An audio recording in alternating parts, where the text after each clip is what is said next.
Who's at fault on school lunches? We love a good victim, don't we?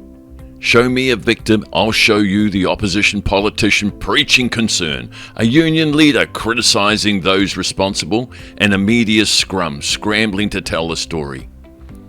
Our television news teams have mastered the art of starting with the victim's perspective, whether it's crime, the economy, or even a shortage of fish in the sea.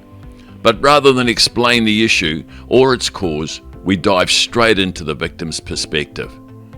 And now, the latest beat-up is a doozy. At its centre, our children.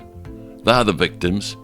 On the fringes, the critics, left-leaning politicians, media, teachers, unions and more. The issue? School lunches. The government's trying to save a little over $100 million on the cost of the school lunch program. But in doing so, there have been a few teething problems. Meals arriving late, being too cold or too hot, or lacking variety. And of course, as expected, their usual hand-wringers jumping in, blaming the government and its minister responsible, David Seymour.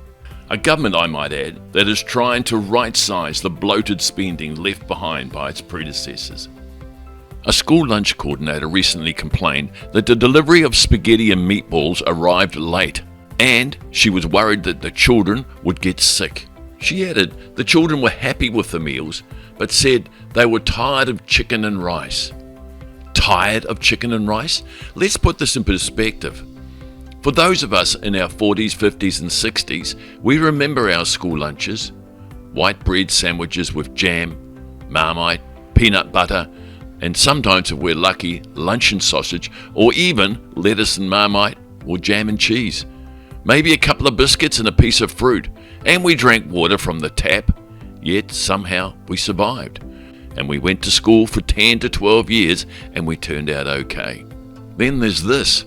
A school principal recently claimed that Seymour cut the school lunches from $7 to $3. No wonder our maths teaching is a problem.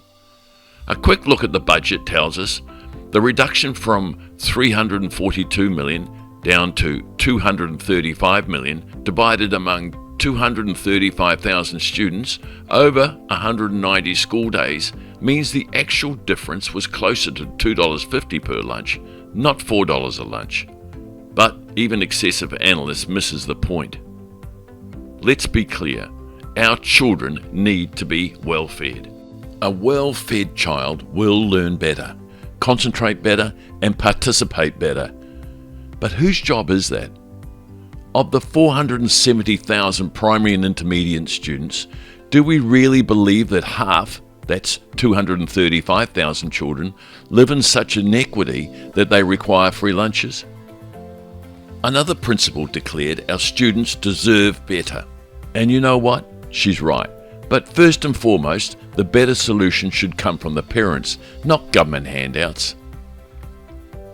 Another complaint that there weren't enough halal, vegan and other dietary specific meals. Really? If the government is to be the amulets at the bottom of the school lunch cliff, so be it. But whatever functionally or financially possible, the top of the cliff should be manned by parents. Because if we're providing free lunches for half of our kids, we're letting a lot of capable parents off the hook. At any level, government should be the provider of the last resort. It's essential we look after those who genuinely need help. That is non-negotiable. But beyond that, are school lunches really the job of government? No. It's not the teacher's job to feed the students. It's not the school's either. A school principal engaged in lunch management is not focusing on education. How did we get here? Well, this all started in 2019 when the Labour-led government introduced school lunches for the neediest areas. Originally, it targeted 120 schools and 21,000 children. The program, like much of what the government touched, spiraled out of control. Now, nearly half the primary and intermediate students receive government-sponsored lunches. It's gone too far. It needs to be reined in, not stopped, but scaled back to where it is genuinely needed.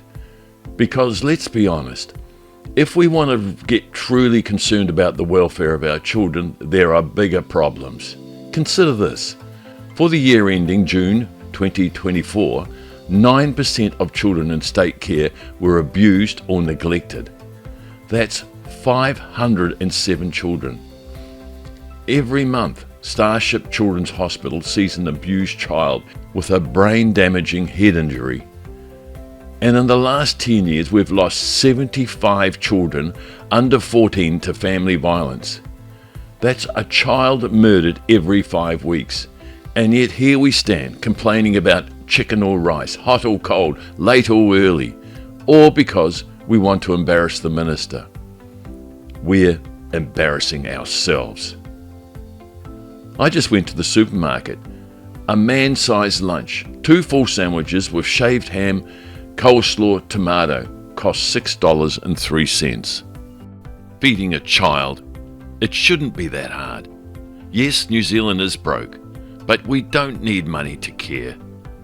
And sometimes we need to take away the crutches so that people can learn to walk on their own.